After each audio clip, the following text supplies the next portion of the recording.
Kama ni mara yako ya kwanza unatembelea chaneli yetu ya Top 5 Media, tunakuomba ubonyeze neno subscribe, kisha kwa chini itatokea alama ya kengele. Tunakuomba ubonyeze kengele hiyo ili uwe wa kwanza kupokea taarifa katika chaneli yetu. Asante. Kimataifa kwa ngazi za vilabu ambao tumetoka kutazama siku ya leo kutokea katika uwanja wa Uhuru uliopo jijini Dar es Salaam, ni mtanange ambao umeikutanisha klabu ya soka ya Simba Sports Club dhidi ya kikosi cha timu ya soka ya Kenya Police, ambapo mchezo kwa upande mwingine ilikuwa ni sehemu ya kuhitimisha tamasha la siku ya Simba Day. Fahamu mchezo huu ulikuwa ni wa kuvutia sana, hususan katika kipindi cha kwanza ambacho klabu ya soka ya Simba waliweza kuanza nacho. Ukiangalia ni wachezaji wale ambao kwa upande mwingine wamezoeleka kuanza katika kikosi cha kwanza. Simba walitengeneza nafasi, lakini kutokana na umahiri wa mlinda mlango wa kikosi cha timu ya soka ya Kenya Police, basi Simba wakashindwa kupata bao mpaka mwamuzi wakati anapuliza kipinga chake, basi mnyama Simba pamoja na Kenya Police walikuwa sare ya 0-0. Katika kipindi cha pili, mwalimu Steve Barker akaweza kufanya mabadiliko kutoka kile kikosi cha kwanza chote kilichoanza, akaweza kuingiza kikosi kingine, kikosi cha pili, ambapo kikosi hiki moja kwa moja nacho pia kilikuwa kikicheza ule mfumo ambao kocha aliweza kueleza. Simba wakatengeneza vile vile nafasi kutokana na faulu ambazo walizipata, lakini tunaona kutokana na umahiri wa mlinda mlango wa kikosi cha timu ya soka ya Kenya Police, basi Simba wakashindwa kupata bao mpaka dakika ya 90 zikiwa zimeongezwa dakika 4. Tunashuhudia mnyama Simba aliweza kutengeneza nafasi moja, lakini nafasi hiyo kwa upande mwingine ikaweza kupeleka lawama kwa upande wao, kwa sababu wakaweza kufanyiwa counter attack ambayo moja kwa moja tunashuhudia Elvis Rupia, mchezaji wa zamani wa IHF ambaye vile vile alipita katika klabu ya soka ya Singida Black Stars, akiwa ni raia wa Kenya ambaye kwa sasa amerejea katika klabu ya soka ya Kenya Police.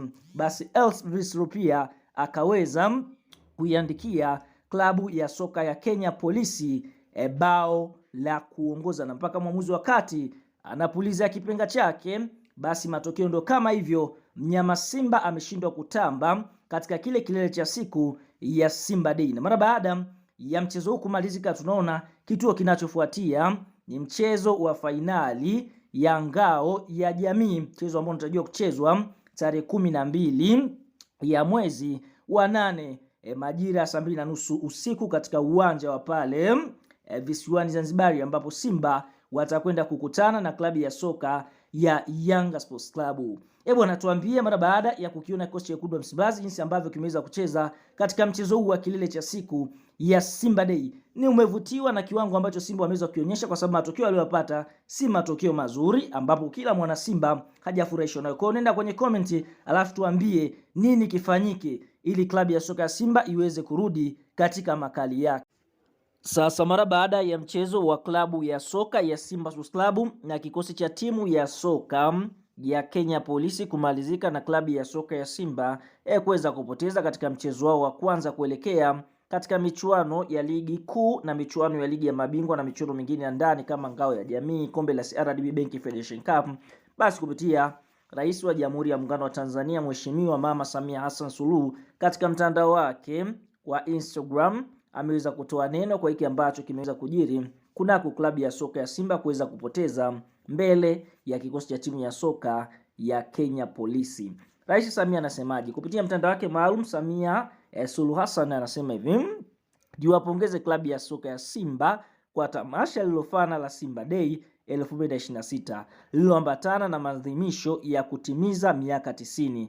Ninatakia kila laheri katika msimu ujao wa ligi." Huyo ni Rais wa Jamhuri ya Muungano wa Tanzania Mheshimiwa Mama Hassan Suluhu Samia akiweza kuwatakia kila la heri klabu ya soka ya Simba kuelekea katika msimu wao mpya, na ameweza kuwashukuru kwa jinsi tamasha ambalo limeweza kufana na kuweza kuburudisha. Kwa hiyo ni miongoni mwa watu ambao wanasupport michezo. Kwa hiyo ndio hivyo tunaona kwa upande mwingine hilo ni neno kutoka kwa Rais wa Jamhuri ya Muungano wa Tanzania kutokana na tamasha ambalo klabu ya soka ya Simba wameweza kulifanya la Simba Day kwa mwaka 2026.